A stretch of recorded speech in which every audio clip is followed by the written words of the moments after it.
countdown to the last comic shop in 5, 4, 3, 2, 1. And welcome everyone to the last comic shop. I'm your host, not Andrew Larson. I'm Ethan Larson, and this is the shop, and there's not really much going on. Jay, why is that? Yeah, because we open the shop, because we like to work, and Chad and Andrew, they just have not shown up today, because apparently they don't like to work. I don't know. Apparently the return to office mandate did not apply to Chad and Andy, just to us, right? But we're glad that you're here, folks, and we have a tremendous show for you today. Chad and Andy are not actually slacking. They went to Three Rivers Con, and they had a great time, and we have some great, fantastic interviews that we will have for you today. And we're going to fire up the old Archive 3000. Yes, flip the sign around. They were temporarily closed. We're just going to lunch because we're going to go all the way downstairs. J.A., man, it's really cold down here. The AC's pumping out like crazy. This is like one of those Western Pennsylvania basements. Look out for the bathroom in the corner. Oh, yeah, the random toilet over there. Sorry. Let's just let it ride. I got to go make sure that the bodega cat is holding down the fort upstairs. All right, baby. So we have some great interviews here from Three Rivers ComicCon. And first off, we're going to start you off with Tom Scioli, who is an author of such works as Fantastic Four Grand Design, Godzilla, Monster Peace Theater, and so many other great books. Hey, it's Andy Larson and Chad Smith here at Three Rivers Con, still on the con floor, and we're talking to Tom Scioli. Tom, we're tremendous fans of your work over the years, whether it was American Barbarian, whether it was Fantastic Four Grand Design, whether it's now the most recent book, which I gotta say was probably, it's probably the best book I've read in probably the last 6 months, just because of how these things that really shouldn't go together, like this peanut butter and pickle sandwich that you kind of made with Godzilla Monster Peace Theater, just seem to get better and better every single issue. So I gotta ask, like, where did this come from? Like, were you asked to do a book with a bunch of, public domain characters? Did the Gatsby people get to you? And, yeah, I mean, there are no Gatsby people, I guess. 'Cause like, once it enters the public domain, I've been talking to IDW about doing a Godzilla series for years at this point. And, the conversation just, went various places. And eventually, I think it was last year or the year before, it was a lot of different things were coming into the public domain, and we were just kind of talking about that. And so the question was put to me, do you want to do like a Godzilla? Is there some kind of public domain spin, you could put on Godzilla? And so the first thing that I thought of was Godzilla versus Gatsby, even though Gatsby had already been in the public domain for a couple years by that point, but it was kind of that was in the air, this idea of weird public domain pairings. I have to ask, I'm an English teacher, and so did your English teacher come back and contact you after seeing that work, and just seeing how you worked in all the quotes and like, I know, it's an homage, but like you had the voice down. Like, yeah, I read it in English class too. I mean, it's probably a very common. My English major heart grew 3 sizes reading that book. It was just so much fun. Yeah, that's been sort of a surprise contingent of like the fandom for the book was, Gatsby scholars and teachers who, that's a pretty common part of the curriculum, really enjoying it, from that perspective.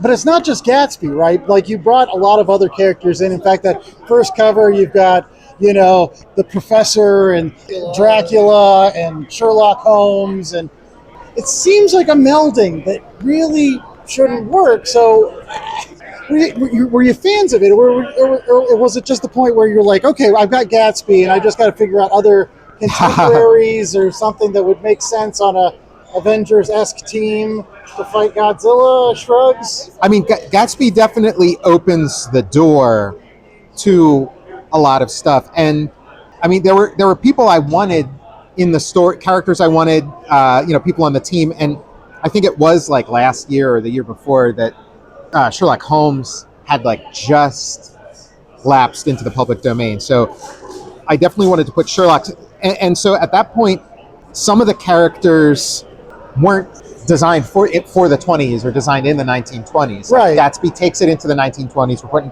Godzilla in the 20s. So then the question was, okay, it's Sherlock Holmes, but he's old, and having Jules Verne in it, it's like, okay, well, Jules Verne was dead by that time, so he's a cyborg. So it's a lot of problem solving, a lot of logic, just following the fact. You got the thread, and it's like, where's that thread going to lead? Yeah. And then, again, you just have to figure out, well, I want to include this character. What would make logic sense? Oh, we'll make him a cyborg. That's fine. Yeah, that Dracula, worked. he's immortal. Sure, he can just show up. Why not? Yeah, Dracula, there's no limit to. Were there any characters that you feel like maybe you should have included, or in retrospect maybe didn't include? Will we see King Kong versus Holden Caulfield? Yeah, that would be interesting. I'm trying to think who. That is a good question. Nothing's coming to mind though of like somebody where it's like, oh, should have. Right. Yeah, should have thrown them in there. No, okay. All right. I was just curious though, because it is a who's who of like, if you think about those old books you had to read for English class and so forth, all those characters come to mind. So, the Merchant of Venice. Yes, they all come to mind, and they make logical sense, and you do such a great job. Now I want to talk about that first cover. Again, it's an homage to Fantastic Four #1, and we all know, based on Fantastic Four Grand Design, you're a huge fan of everything from the world's greatest comic magazine. But did the idea for that cover just like you knew that's what you wanted to start off with, was that particular cover, or was that also something that organically came later and you're like, yeah, let's do this now that we've got all these characters? Yeah, that's a great question too. It just felt so natural. Like all of those Kirby monster books that he did in the late 50s and early 60s, it felt like they came out of Godzilla somewhat. I mean, there was sort of this like irradiated monster craze around that time, and it just leads directly into the Fantastic Four and the early Marvel superheroes. So that just seemed so natural to take. I mean, that monster that's on the cover of Fantastic Four #1 may as well be Godzilla. Like, almost like it would have been Godzilla if they had the rights to it. Yeah, public domain, or if they had the rights. It's green. It's got giant claws. No, it makes sense. Yeah, the Mole Man creature is definitely, it's a kaiju for sure. Right. Well, I was just going to say, now you also have done biographies of Jack Kirby and Stan Lee, and how much did that work maybe influence what you decided to put in, or the cover homages you wanted to do? Yeah, I mean, if you look at the Stan Lee book that I did, just like the storytelling and everything is sort of a very similar style. So the works that I do tend to segue one into the other, and take some bits and pieces from the previous project into the next one. So and Gatsby, at least like my version of Gatsby, kind of moves through the world in a similar way to the Stan Lee, like the way I depicted Stan Lee in his book. So there's definitely connective tissue there.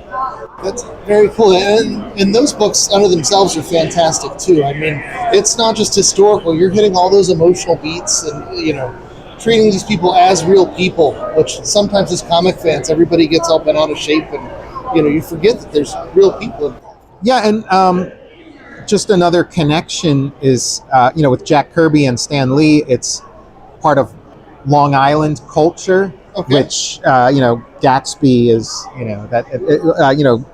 they might live a couple blocks away from they might the have been Great on Gatsby. one of the eggs? Yeah, on one of the eggs, yeah. I would be remiss if we got out of here and I did not talk to you about Transformers versus G.I. Joe, which you put out through IDW, and the books are a little bit tougher to find these days. Oh, yeah. But I don't know if I have a question so much as like how and why, and like that was just such a bonkers experience, your Transformers G.I. Joe. How did you get away with that? Like, how did Hasbro let you do that? It's being here at this show, I because I have like a copy of this one, issue 8, and I was just kind of looking through it, and it's been so many years since I worked on it, and I kind of had that exact thought. I'm like, this is, I'm so happy that this got made, Right, no, because it's wonderful. it wouldn't have, nothing like this would have ever happened on its own. Like it kind of had to be me. Okay. But at the time, IDW had the Transformers license for a number of years by that point. Right. And so they were ready to try something different. They wanted, and I think they were reaching like a milestone, some kind of anniversary or something. So they wanted something special. And so John Barber, who I co-wrote this with, he kind of had the thought of this kind of approach, like a sort of Playing retro. with all the toys. And, Well, like basically like what if Jack Kirby did right. Transformers, and G.I. Joe. And so that was kind of the springboard. It just took off from there. There you go. Yeah, there's been a history of Transformers and G.I. Joe crossovers, but I don't think any were as fun and as just, like I said, that spirit of playing with the toys and mashing things together and having the experience. When I was doing it, I didn't look at it like, oh, I'm getting away with something. It's only now in retrospect looking at it, thinking like, wow, how does something like this come about? But at the time, I just wanted to make the best possible comic. Right. And some people feel like when you put G.I. Joe and Transformers together, you're kind of, they're canceling each other out, or they kind of hobble each other. Right. Like in fandom, there's definitely that perception. But with this, I thought, no, putting Transformers and G.I. Joe together is so perfect for me and what I can do with the comic. Like some people, maybe that's not their cup of tea, but for me, it was like, no, this is the best way to handle either of these properties, is to put them together and act as though they were designed that way, as though they were always meant to be together. Yeah. Yeah. No, Like they were in so many backyards. Yeah. That's true. That is very true. Again, that was one thing I loved about American Barbarian at the time. I felt like that was such a perfect homage to anybody that played with toys in the backyard. Your one character that has tanks for feet. Yeah. I can recall just, again, putting an action figure onto like Matchbox cars and then just riding them around and being like, yeah, that makes sense to me. But real quick, last thing I wanted to ask you, again, you've done some of this licensed stuff.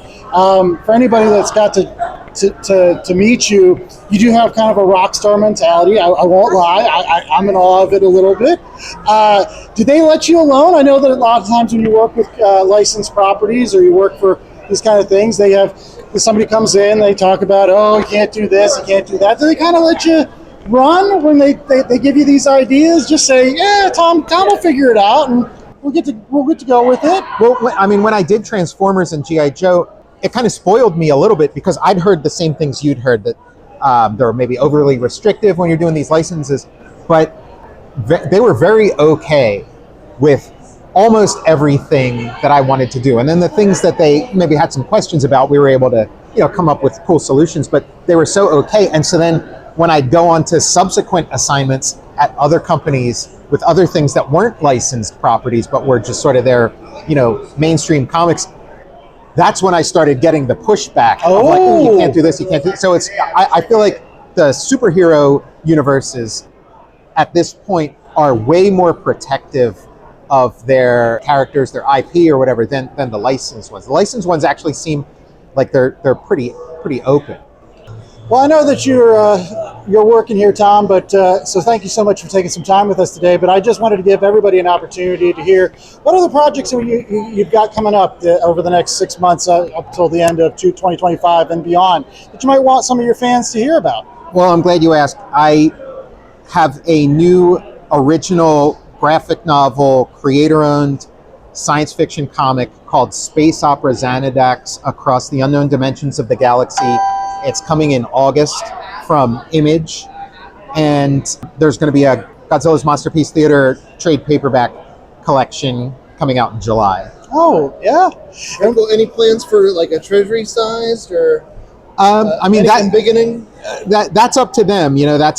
We'll see. I think it's just a standard trade paperback for Godzilla, but there are going to be a lot of extras. It was pretty documented in the Transformers versus G.I. Joe comic. A lot of my process is I put way more into the comic than ends up in the final book. Like they're kind of bursting at the seams. So there were a bunch of unused scenes and things that I'd fully drawn out for the Godzilla series that just didn't make the final cut. It just, when it came down to crunch time, there were some subplots and some scenes that I had to keep out. So they're going to be part of the back matter of the Godzilla book. So that should be pretty cool. All right. And where can folks find you on the socials and just your work in case they want to check you out? Well, I have a YouTube show called The Total Recall Show. And then, you can follow me on Instagram, Tom_Scholey, and then Twitter and Facebook as Tom Scholey. Okay. Well, thank you so much, Tom, for talking with us on The Last Comic Shop, and make sure that you're checking out the show notes for links to all of that, as well as, again, we love your work, so we'll continue to plug it and retweet it and all that jazz on social media. So, again, keep on doing what you're doing. We love it, sir. Thanks. Much appreciated. Thanks so much. I said I didn't want any cream or sugar. Oh, come on, man. I'm trying here. Like, I'm just trying to be the host with the most, but I'm just the host with the least. I don't know, like the meager of the two Larson brothers here. I don't know why your brother decided to turn the Romer 3000 into the world's largest coffee maker. What can I say? He's a big fan of that Green Hornet movie. Yeah.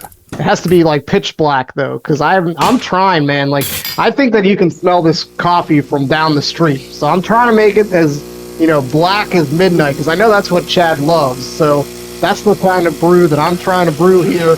But my hands are full. Can you throw it to the next interview, please, JA? Just help me so out. Next on tap, we've got an interview with Trish Forstner. She's done Feral, Stray Dogs, and coffee that tastes apparently like Vin Diesel. So, Hi, this is Andy and Chad from the Last Comic Shop podcast, and we are here at Three Rivers ComicCon with Trish Forstner, known from Stray Dogs and Feral and My Little Pony and all sorts of other fun stuff. So thank you for joining us today. Of course. Yeah, I gotta say, really huge fan of your Darkwing Ducks. Like, anytime you draw a Darkwing Duck, I think I bought a print from you last year with, like, I think it was, a Secret Wars #8 with the Darkwing Duck. I gotta love that. So just let me just gush a little bit about that first. Do you enjoy drawing the Duckverse? Is that one of your favorite things, like the Disney Afternoon kind of stuff? I grew up on the Disney Afternoon, okay? So, like, you're talking mid-90s. We're just cruising along through my childhood. I'm coming home from school, watching this stuff on TV. And I always said, like, back in the day, I always wanted to do Disney work. I didn't care what it was. I wanted to be a Disney animator back in the day, like, back before animation went to strictly, like, CG and computers. And I kind of got disenfranchised from it for a while, but I always wanted to work at Disney, like work for Disney, get something in there. And for years and years, I didn't get to do anything. And then Dynamite put out Darkwing Duck, and I was like, if I don't get to do one of those, I'm going to get so mad. And that was after Stray Dogs had come out, so like I was, my name was still pretty good. So I was like, let me get on that, please. We started with Gargoyles. We did the whole first run of Gargoyles. Right. Tony and I, we incorporated dogs and cats into every single Gargoyles cover that we did. We did a 12-issue run with like dog and cat covers, and then Tony didn't want to do the Disney covers because he had a mountain of other stuff to do. And I was like, well, I still want to do them. So they asked me to do Darkwing Duck, and I'm perfect for Darkwing Duck. You give me something zany and cartoony. I've been a fan of Tad Stone's for 100 years.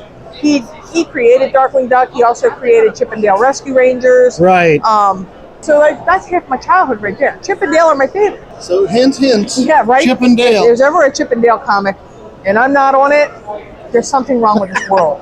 The Boom Run, the Boom Run of Chip and Dale happened right when I was getting into doing conventions on the regular. Right. So I was like, these exist, Oh my God! I was freaking out. But when Stray Dogs was taking off, and then My Little Pony was going kind of strong, I did a bunch of covers for them. Like, I don't know how many, probably 30, 40 covers for them. Stray Dogs, of course, we had hundreds of covers for. Feral, of course, afterwards, with its not as many covers, but like I feel like the cover craze kind of died off after a while. Okay. But while I was doing all of that, I was also doing Darkwing Duck, Justice Ducks, Nega Duck, all the ducks. Yes, all the Duckverse. All the ducks. I did a bunch of retailer covers, like for Twig, 8 Billion Genies. That was a big one that I did. I love that series. That was a wonderful book. It really was. And the Super Mario Brothers 3 homage that I did for Bird City Comics, that thing went crazy. And, everybody was going nuts for it. And I was, I'm just like, it was the easiest thing. There you go. In my shop, your horror homage covers, those are the things that people snap up all the time. What is your DVD backlog of covers you have to choose from look like? Oh my God, it's getting thin. We did so many for Stray Dogs that we actually started dipping into like Disney movies and like just dipping into like not horror movies. I was like, we should do video games. We should do, for the trade paperbacks. My idea was to do like horror novel covers. Okay. So like, your Stephen Kings and your, the stuff like that. And all the rest of that. Exactly. So we did do a Stray Dogs graphic, the novel of Pet Sematary. We did a version of that for one of the retailers. There were 16 different trade paperback covers. Wow. Which is unheard of to me. I've never heard of having multiple trade paperback covers. Some shops ordered their own, and it was crazy. I couldn't believe how many there were. I'll do them all day. We've got a couple of good ones coming up for Feral. Okay. If you like Halloween, Nosferatu, Dracula. Oh, wow. So we got The Exorcist, Exorcism is coming up. Mm-hmm. So we got a good host of ones to choose from. The Halloween one is like the original one with the pumpkin and the skull. Yes. So it's a cat skull in there. Oh. It looks pretty boss. That's cool. Yeah. Speaking of that, are there any ones in particular that, as you're coming up with that idea for that homage cover, you're like, I can never top this. I could never top this in a billion years. Like you were like, you stepped away from it and you're like, I don't know, like this is one of the best ones I've ever done. The simple elegance of the Halloween cover that we did, the second printing of Feral #1. Okay. It was so elegant, so simple. It's just a claw with the face on it. Yes. Instead, because Tony didn't know how to do it. He was like, I don't know how we're going to do this. I said, leave it. I know how to do it. So it's just a big claw. That is so simple, so elegant. So many people loved it. But my favorite is Feral #2, The Nightmare on Elm Street. Oh, That yeah. one sounds so good. I wanted that as a huge poster. Well, I'm curious. Hollywood, the movie posters these days, terrible. Just terrible. There's so many Photoshop. Yeah, it's all Photoshop. Blah. Has anybody reached out to you guys with the homage covers you're doing to show them, like, no, we can do covers, we can do movie posters? Has Hollywood gotten your number yet? Oh, no. No, I wish. Stray Dogs is still being shopped, and we're still, like, working with that, trying to get that out there. I've heard there's some whispers for Feral, but I don't know anything concrete. Tony handles that side. Okay. Because he lives out that way, so, I'm just a little, country child over here in Baltimore. But when I wanted to do a movie poster, like I kept seeing everybody do a movie poster, so the sign behind me, I painted this, did it all just like you would a regular movie poster, or like you would see the painted movie posters back in the day. Yes, like, yeah. They're so beautiful, and I'm like, I wish I could paint like that. However, you get the Disney version of that right here. That's great. We'll make sure that shows up on our social media this week so people can see what we're talking about. And the same thing with the Stray Dogs version. It was the second printing of #1. I did a movie poster version, like what it would look like if it was like one of those ones like the Avengers, where it was just like all headshots and just everybody looks crazy. Yeah. When they're reacting to something off the screen, What's that over there? What's over there? We should all stare at that intently. Yeah. Or like, I'm terrified. Why? No one knows. But so I mean, I love posters. I wish I had infinite wall space. I love posters. I love getting the feel for environment space. I mean, as you know, we no one does them like us. No one does them like Tony and I. And it's just not only do you get the homage, it's just the way your style works. Like, there's something that's so inviting about those animated characters. Right. And then you read the stories and then get all freaked out all over the place. You're like, That's right. I I just hurt somebody's feelings yesterday. They came over to me yesterday and they were like, "Why did you do this to me? I hate you. I'm buying this other book." I'm like, Wow. It's like, this was terrible. I'll take another, please and thank you. Terribly awesome. For folks that may not know, I mean, Feral is in essence, like it's a zombie story. It is a zombie apocalypse story, Yep. except you replace, the zombie virus with more like rabies or things that you. I think it's even more terrifying because if you show me a rabid fox running at me, I'm out. Yeah, you can see that. I mean, Punch my card. I'm leaving. I grew up on Old Yeller. Yeah. I understand how horrible rabies can be, right? When Old Yeller gets revenge. We should do that. That should be your a. next Disney That's movie. right. That's the next That one. moment when it's just like, this was my faithful dog, and now he's looking at me, and he starts walking towards Tommy Kirk, and Tommy Kirk's got to pick up the gun. It's heartbreaking, but it's also terrifying at the same time. So I thought that was a genius idea, and so Surprise I have ending been. the dog attacks. There you go. So you got that. You got things like To Kill a But yeah, Mockingbird. There's all like, sorts of movies. You can get the do. same feeling in Stray Dogs. We had that with Victor, and I don't know if you read it recently, That's but such a sad. that was like the most well-earned, well-deserved taking out of a character because we Right. earned that. And I was so worried that we were going to lose everybody. I thought everybody was going to leave. I thought everybody was like, "Well, that's it. This was a nice book. Goodbye." But the But emotional nope, they loved investment, it. Right. I was right along with you guys. That was You should have seen me drawing it. My hands were shaking. I'm like, people are going to hate this. They're going to cry. I'm crying like, no. Yeah, but I Wasn't mean, even on the panel, and I'm like, little teardrop stain. But that should be, that should be a lesson to anybody that's listening to the podcast. If you're an up-and-coming writer, artist, again, if you take big swings, but you take big swings in the correct way, like they did with Stray Dogs, like they do with Feral, it's going to pay off. You're going to have people that say, "Nah, you did this right. You did this the right way," and it added more to the series. So I think it was the right call. Even though you may have thought people are hating, I thought it was the right call. yeah. I had to look at it from 100 miles away. I was really invested because these are characters I designed, I created. Right. These were my children. You spent so much time with them. And I'm like, putting them to paper. and I was like, as an artist, drawing Victor with all those spots, and I'm like, oh no, he's gone. My time is back. Hooray. But I was invested, and Victor was like my favorite child. And as soon as Tony found out he was my favorite child, he was marked. It was marked Yeah. from that point It was the forward. same thing with Patch. When they found out that Patch was my favorite baby, gone. You can't have nice things, I can't. Trish. Nope. You can't have nice things. I only can take them out behind the little shed and There you go. to do business. Well, speaking of your time, we don't want to take too much more of it up, but what can people look for you coming up here soon? Issue number 14 of Feral should be on FOC very soon. We're going to keep running these poor cats as long as they'll run. The second trade paperback came out like a month or so ago. We've got the third trade paperback should be out in July. There you go. Check it Be out. on the if you lookout for haven't. the trade Feral. paperbacks. Feral. Yeah, right around the corner will be that next trade paperback. So, Trish, again, thank you so much for talking with us today. Thank you so much for all of your art. It's tremendous. Your storytelling, excellent. Keep giving us those homages. Keep giving us those jump scares. Keep on taking things that we love and just twisting them enough that we're like, we shouldn't. No, we shouldn't. But we love this. Yep, we we should- really do. should And love again, it. I'm telling you, get her on a Darkwing Duck book. What? Real quickly before you go, favorite Darkwing Duck character? Would you say off the top of your head? Oh, favorite Darkwing Duck character? Stegmutt. Oh, Stegmutt is good. Without the Darkwing. I personally love Bushroot. Yeah, Bushroot is great.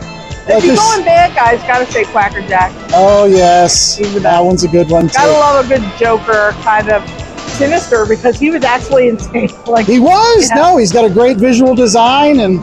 Tad Stones did some work. Tad Stones went to work with these characters. All right, we're going to run a quick commercial break, and then we'll be back with 2 more interviews from Pittsburgh Three Rivers ComicCon 2025.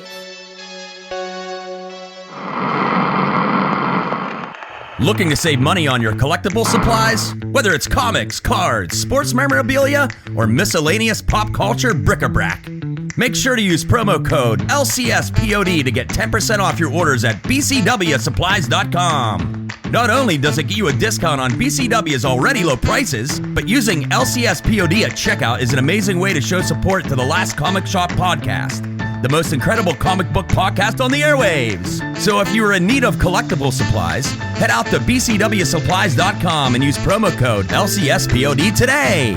That's promo code LCSPOD. Cheers! Hi, I'm Connor McCreary, and I want to talk to you about The Last Witch. The Last Witch is perfect for anyone with young readers in their life. It's the story of 12-year-old Saoirse, who learns she can use magic when a coven of witches destroys her village, forcing her bratty little brother, and her cigar-smoking grandmother to help Saoirse stop the Queen of the Witches from destroying the world. I like to call it Irish Avatar: The Last Airbender, with just enough twists, turns, and scares to keep readers guessing. Book 1 is in stores now, and issue 1 of Book 2 starts coming out in June. It'll be your family's next favorite read. Have you ever been reading through a stack of comics and thought, maybe I should see what that Arkham Asylum game is all about?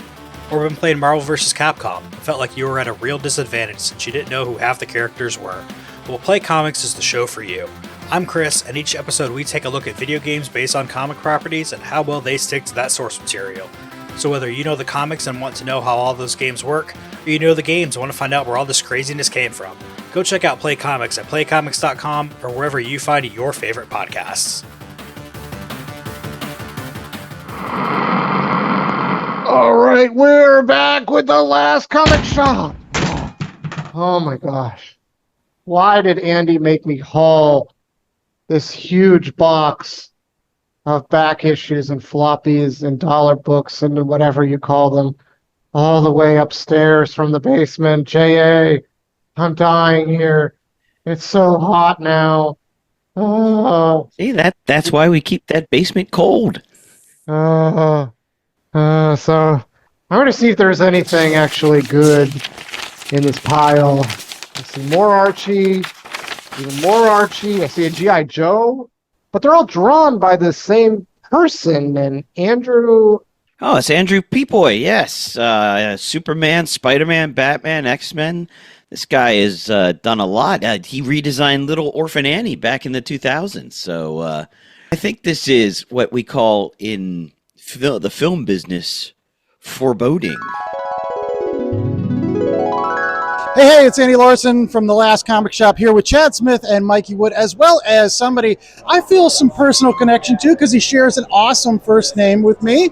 We're talking about an artist that has been on so many books that I've loved over the years, whether it was Archie, whether it was G.I. Joe. He did a Yellow Submarine adaptation, which I love, and he also has his own wonderful series, Simone and Ajax, which we'll hopefully talk about in this interview. But as we always like to, Andrew, we always like to talk about you and your kind of comic book journey, right? Like, again, you're a tremendous artist now, but when was the first time that you really felt like you wanted to draw comics? I'm sure, like, when you were growing up. Well, I mean, according to my mom, I've been drawing little pictures of superheroes since I was a little kid. You know, I mean, I grew up watching reruns of the Batman TV show, you know, after school and stuff like that.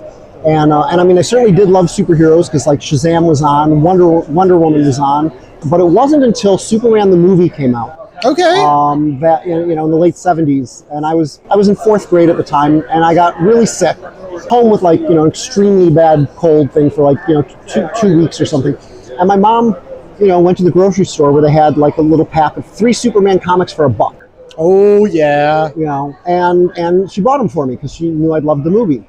And I love the comics. So, you know, she went back to the store and bought me a different pack of 3 Superman comics for $1, which I also loved.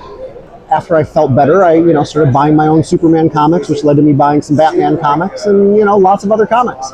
But almost immediately started drawing really bad pictures because I was in 4th grade of, you know, of like my favorite superheroes. Like, okay. I remember I was the weird kid, not getting so much into, like, Spider-Man as I discovered a coverless copy of Justice League of America number 110.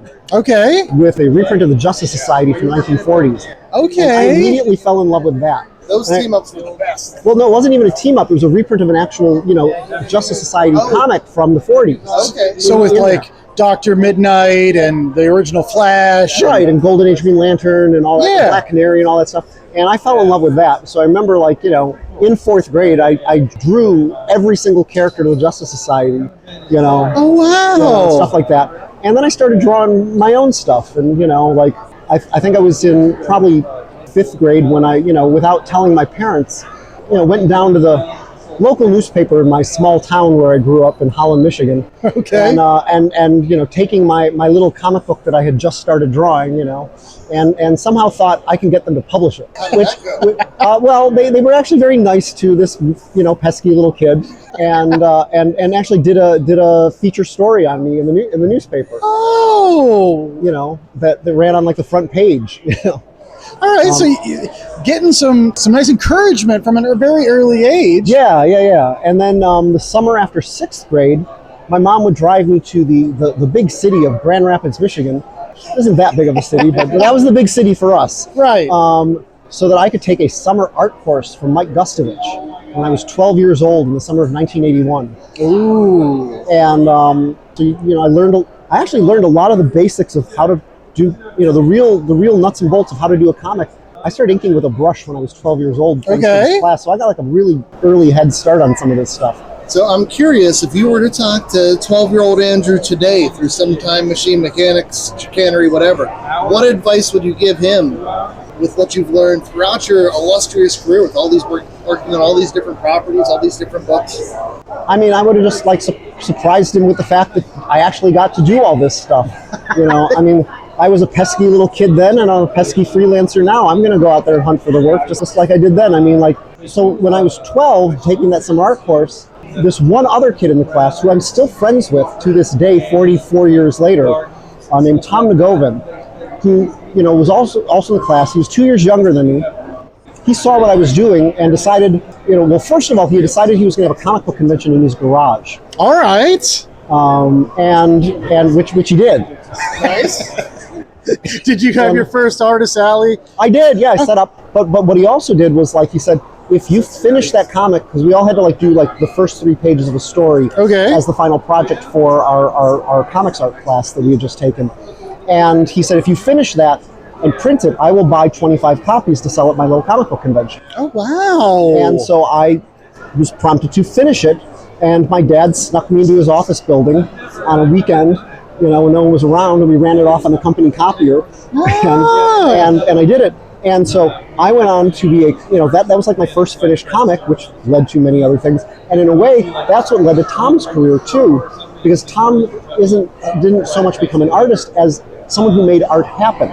I was the first example of him making art happen. Wow. When he was 10, and he still does that. Like, his latest project is he spearheaded the restoration of Caligula, the movie Caligula, and has toured the world at film festivals with Malcolm McDowell doing, with this. So we It's a bloody good time. Yeah. So I mean, this all started when I was 12 and he was 10, and we're still friends to this day. So one question I have for you is, so that first comic book that you had to finish in order to get those 25 copies made, are some of the characters that were in that first comic book still ones that you? No, they were really dumb superheroes. They were really dumb superheroes. So I have nothing against the superheroes, but that was not a good superhero. Okay. I was 12, I was curious because sometimes certain bits and pieces of some of that older stuff hang on. Some guys like Jeff Smith's Bone or Eric Larson's Savage Dragon all started when they were like 10 years old. Yeah. But me, no, I'm not still doing Captain Dynamo. Oh, that sounds wonderful. Yeah, that's a good name. Your big recent project going on is Simone and Ajax, which has been around for a while, and you're kind of bringing it back and republishing. When did you come up with that idea? It's such a charming book. It's a girl and her dinosaur. Well, that happened when I was in college. The characters came about separately. I was in a painting class, and I was often one to break the rules. I would often do something that I wasn't supposed to do. And so this was like one where we were supposed to take a bunch of photographic elements from different ads or photos that we saw, paint them as a watercolor painting. But it seemed to be missing something. So I just painted this little green dinosaur off in the corner looking around the edge of this building, and it just sort of made the painting for me. And this little dinosaur had supported this painting. So I was thinking of Atlas, but I got it wrong in my head and I named him Ajax. the name Ajax just sort of stuck. So I titled the painting Ajax Triumphant. And Ajax just sort of stuck around into my doodles. And Simone came about because I was in a really boring statistics class. And there was this really cute girl next to me wearing these mini skirts, and I started drawing cute girls when I should have been listening to the statistics teacher, but who wants to listen to your statistics teacher? Right. And that was the beginning of Simone. I needed to do a little story for my arts magazine, and Simone and Ajax started out not so fun as philosophical, having a conversation about life in this little 3-page story. And yeah, I had Simone, and I was like, who's she supposed to have a conversation with? And I was like, another girl? Nah. Some guy? Yeah, I don't want to, have any sort of sort of possible, connection like that there. And then I was like, that little dinosaur. Oh, yes. It's like, yeah, so I teamed them up and they just sort of stuck. So that was 1989 that I drew the first Simone and Ajax story in college. And in 1994, I was at ProCon, back when they used to have that out in, just before WonderCon out in Oakland. And I met Rob Walton, who did a series called Ragmop. He did some other things too, he did some Green Arrow stuff. And he called me up one day and he's like, you keep talking about doing Simone and Ajax, and I've got like 4 blank pages in the next issue of Ragmop. You want to do something? So I did my first professional Simone and Ajax story. And Michael Cohen, who's doing some other stuff, saw it and was like, you want to do Simone and Ajax for my book? And it just sort of built from there. And they've disappeared for a few years at a time here and there, but they keep coming back. And pandemic came along and it's like, okay, time to bring them back, my pandemic project. So it's interesting. The first book I purchased from you is Volume 3 of Simone and Ajax, and you're working on bringing back Volume 1 and in a way Volume 2. So the Volume 1, will that contain any of those college strips in there? Yes. Oh yeah. You still have all that? Oh yeah. Oh, I still have the originals from that, scanned from the originals. That's wonderful. And every black and white Simone and Ajax story done, and they appeared in a wide variety of anthologies. So trying to find them in these little anthologies that had very small print runs a lot of times is pretty impossible. So it's going to have every black and white story I did with them, including the college story. I also, once in a while, I would do an entire mini comic as my Christmas card. You were talking about that. Only my friends on my Christmas card mailing list would see these Simone and Ajax stories. So now this will be the first time the public will get to see like these, Simone and Ajax take on the gift of the Magi and stuff like that. Are you calling friends and be like, hey, do you still have that card? I actually did have to ask my aunt and my mom and dad, to see what they had, because I was having trouble finding some stuff at first. I now have everything, I think. So do you know when that's going to be coming out, those other 2 volumes at all? I did the Kickstarter 2 years ago for that first volume. Right. I ran into a bunch of technical difficulties, but it's finally getting close to being wrapped up and going to the printer, so that'll be out before the end of the year. Okay. And as soon as that goes off to the printer, I'm going to make sure the files for the IDW book that came out in 2010, which is Volume 2, are in good shape. Okay. And get them off to a friend to do some production work on it.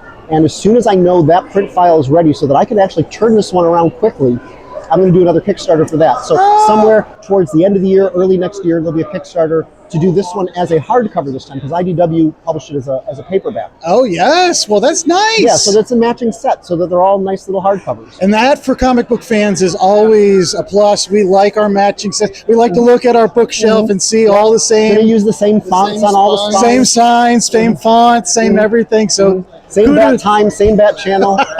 I was just going to ask, because you've had such a long and varied career. I recognize your name from G.I. Joe covers and Fables and things like that.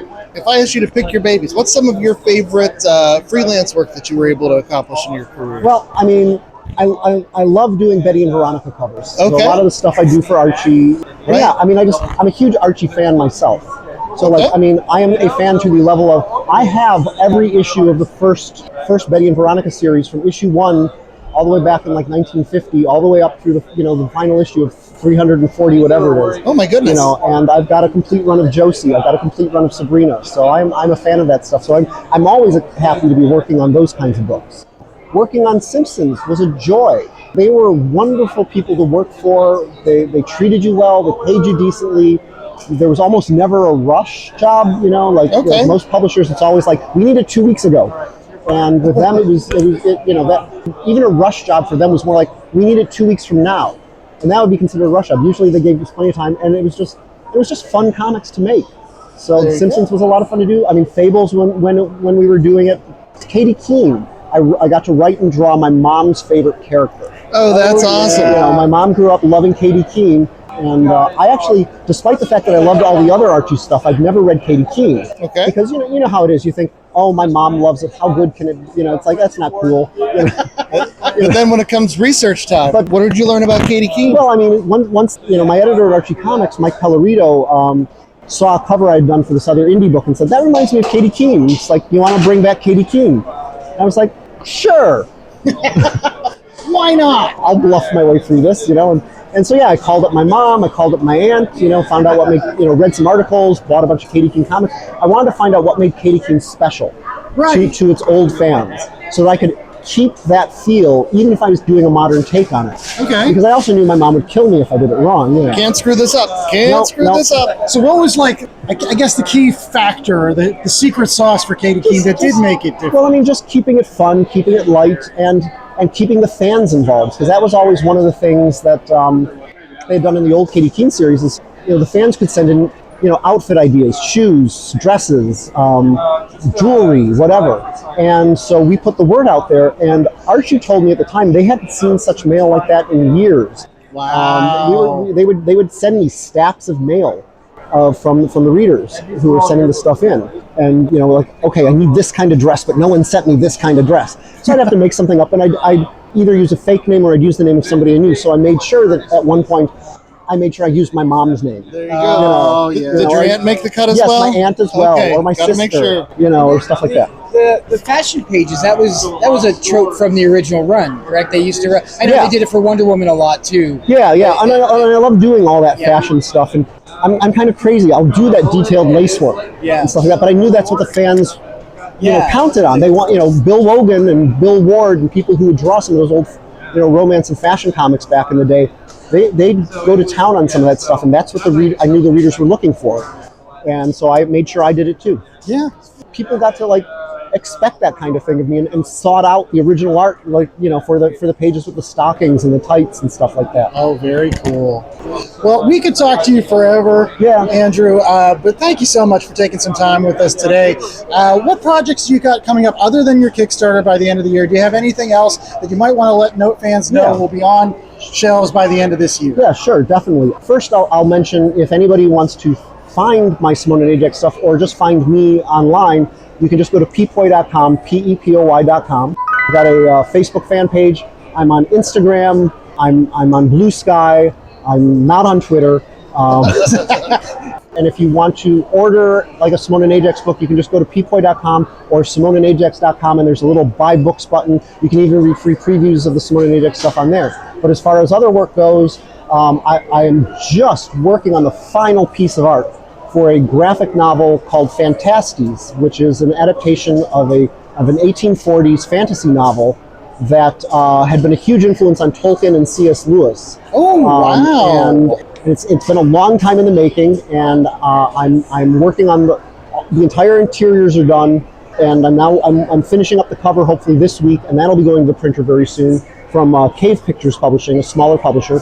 If you search Fantastes on Indiegogo, you can find it. If you search Simone and Ajax or my last name on Indiegogo, you can find it, because we all ran Kickstarters, and then you can move them over to Indiegogo as sort of like your post-Kickstarter shop. So anyway, and then I've just done some new Archie covers that are going to be limited edition variants. So keep an eye on my Facebook and Instagram pages for when I can link you to the guy who's putting those out, so you can get those. Watch my stuff, because there's a bunch of covers I'm doing for various books, like Sean, who's down the road, his Black Betty book. I did a cover for that. Okay. That's going to be on his upcoming Kickstarter. Yeah. So, real quickly, I just need to know: do you have a dream project? Do you have something that, if somebody placed it in front of you, you would calmly leave the room and then jump up and down and scream to yourself? I mean, so many of them. Yeah. I mean, I wish someone would like pay me regularly to do my own Simone and Ajax stuff. I have a new character I'm introducing next year named Monica Moon, a space girl, outer space girl character. Oh yes, I saw the design. That's wonderful. Yeah, it's this retro outer space thing. So there'll be a Kickstarter for that next year. Okay. But as far as like superheroes go, I mean, I'd love to do Phantom Lady or Black Canary, or something like that. I mean, or actually, thing that I would love to do at DC if I had if DC offered me anything to do, I would pick Angel and the Ape. Oh, I love Angel India. I'm missing one issue of that. Yeah, it's wonderful. And I knew Bob Oxner. You know, Bob Oxner was a friend of mine. And if it was Marvel, it'd be Howard the Duck. I'd love to see you draw Howard the Duck. Yeah. Or if, Archie was just like, you want to take over Betty and Veronica? Sure. Done and done. Yeah. Well, we are done taking up some of your time today. Thank you so much, Andrew. Again, make sure that you're checking out all of the links in the show notes for this. Again, you can check out his awesome website and be checking out, again, he's got Kickstarters coming up over the next couple of months, all the way out through next year. Can't wait for some of this stuff to hit the market, and we'll be supporting it for sure. www.peapoy.com, PEPOY.com. Thanks so much for taking time out of your Three Rivers ComicCon experience, and wish you nothing but success. Thanks for having me. Okay, and we've got one final interview from Three Rivers ComicCon, and it's with our friend of the show, Grant Lankard, who's coming on to talk about his upcoming book, League of Cryptids, which you might have heard some commercials for if you've listened to past episodes. So, Ethan, smash that remote button. All right, I'm going to smash that remote button. Here's your next interview, folks. Hope you enjoy. Hey, it's Andy Larson from The Last Comic Shop, and we are here still at Three Rivers Con, and we're talking with Grant Lankard, who we absolutely adore his work. And if you're ever listening to Last Comic Shop, you'll hear awesome promos for his books, such as Beowulf, Memoirs of the Morbid, his newest book, League of Cryptids. So I just had to sit down with him and get a quick interview here on the con floor. So, Grant, I know that your current project is League of Cryptids. What issue 3 just came out, or will be coming out, correct? That's correct. And it's on Kickstarter right now, actually. And this is going to be a 4-issue run, correct? Right. It's not a Marvel comic book, so it has a beginning, middle, and end. It's not one of those Marvel stories that just keeps going on and on forever. There's a little bit of a cliffhanger, but yeah, for the most part, that's the full story. Okay. Now, for those folks that may not know, this is, again, you're teaming up some of the most famous of the cryptid-type creatures out there. You're talking the Loch Ness Monster, Bigfoot, Jersey Devil, right. El Chupacabra. Exactly. But they're not the monsters, right? They're something a little bit different, correct? Right. So the idea behind this is that what we think of as cryptids are actually ancient aliens who were sent by a federation of planets to kind of help Earth develop and protect humanity. And in this particular storyline, the League of Cryptids have to come together to stop an alien invasion. And in this comic book, the alien invasion looks like a lesser well-known cryptid known as the Loveland Frogmen. Oh, you're right. That is so. Did you have to do a lot of research for or are you just a cryptid fan in general? Like, where did this idea for this series come from? So while I'm sitting around drawing my comic books, I'm basically listening to podcasts and or YouTube videos nonstop. And one of my favorite things to listen to is cryptids. Is there one particular one you love more than all the rest? My favorite cryptid of all time is the Flatwoods Monster, which I'm actually wearing on my shirt. Which the Flatwoods Monster has not become a character in the League of Cryptids yet, but I'm definitely thinking of ways to introduce her. Okay, because I was curious, because you had mentioned that, like, unlike a Marvel series, like, this isn't going to go on and on forever, but you said that there might be, what if by the end of issue 4, you have fallen so much in love with these characters that there has to be a sequel? Like, do you have some ideas? I'm not saying that there isn't going to be a sequel. I'm just saying that it's not going to be like a Marvel comic book in that you have to read every issue in order to understand what's going on. Okay. Well, that's good, because, again, you want something that's a little bit more self-contained. Obviously, do you have plans for eventually releasing it as a trade once all 4 issues are? Because I know you've done that with your Beowulf work over the years, and so it's always good to have that. But speaking of Beowulf, by the way, I mean, that's still going on. That's still one of your babies. Yeah. Tell us a little bit about that. Well, the sequel is coming out right now as well, and I'm kind of doing those concurrently. Yeah, the sequel to Beowulf is called Beowulf's Grendel's Curse. And the reason why he's fighting Grendel in the sequel is because everybody asks me, where's Grendel, for the first part of the story. But so in this 3-part storyline, he goes up against Grendel and Grendel's mother. Oh. Yeah, so I think what there's only one left, I thought. I mean, isn't there the dragon? There's the dragon that ends up killing him, right? Right. And so I gotta say, it's a great series. If you've never checked out either Beowulf or League of Cryptids, make sure that you're checking out those things. And real quickly, Grant, where can everybody find your wonderful work every single day, just in case they haven't checked it out yet? So I have a really distinct name, Grant Lankard. I believe I'm the only Grant Lankard on Facebook and Instagram and Threads and Blue Sky. I'm not on Twitter anymore. Also, you can go to our website, comicsburg.com. Well, make sure that you're checking out The Last Comic Shop. As you may or may not know, we're always huge supporters of Grant's work, and so keep it on our social medias as well for more details about his amazing projects. Yeah, and thank you again for all the free promotion you guys have given. I appreciate it. It is our pleasure, Grant. We love you. We love your comic books. Continue. I love you guys too. Keep on doing that wonderful work, sir. And we hope to have you talk to you soon. Thank you so much. Thank you. Okay. Well, we want to thank Three Rivers ComicCon for inviting Andrew and Chad. If you enjoyed this show, you can get all of our archives, which are evergreen, over at lastcomicshoppodcast.com. That's the home base where we have everything. All our social media is there as well. So you can check us out on the Blue Sky, on the Threads. I think we may be still on the X. I don't know. I just go to the Blue Sky. That's really where the home is these days. We put you to bed with some Golden Age covers, share new comic books out on New Comic Book Day, and lots of stuff in between. So check us out. And also have a link to our merch store where you can get tote bags, coffee mugs, t-shirts, everything to get you kitted out for the next Three Rivers Comic Con or a Comic Con in your neighborhood. Yeah, and Jay, we have exclusive now towels because I'm still sweating so much. And if you yourself need one of these obnoxiously long boxes or any of your other comic book supplies, visit bcwsupplies.com. Use our promo code at checkout, LCSPOD. Save yourself 10% on stuff you're going to be ordering anyways. Let's be serious. You guys are collectors. So again, visit bcwsupplies.com. and use our promo code LCSPOD at checkout. Save yourself 10%. Yeah, we want to thank all the guests we had on today's show. Trish Forstner, Grant Lankard, Andrew Peaboy, and Tom Scioli. And look forward to seeing them and more at the next show. And until then, stay safe. Stay going to cons. Unless you're stuck in the shop like we are. Because someone's got to take care of the cat.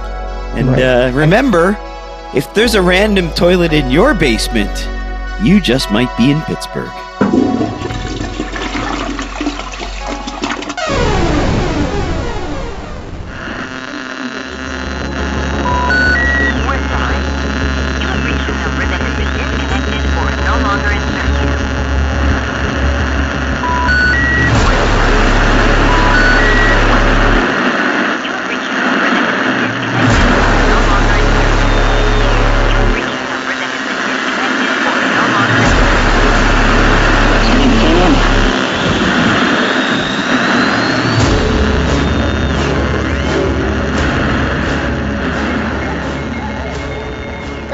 Comic Shop Podcast was a 2025 Black Angus production.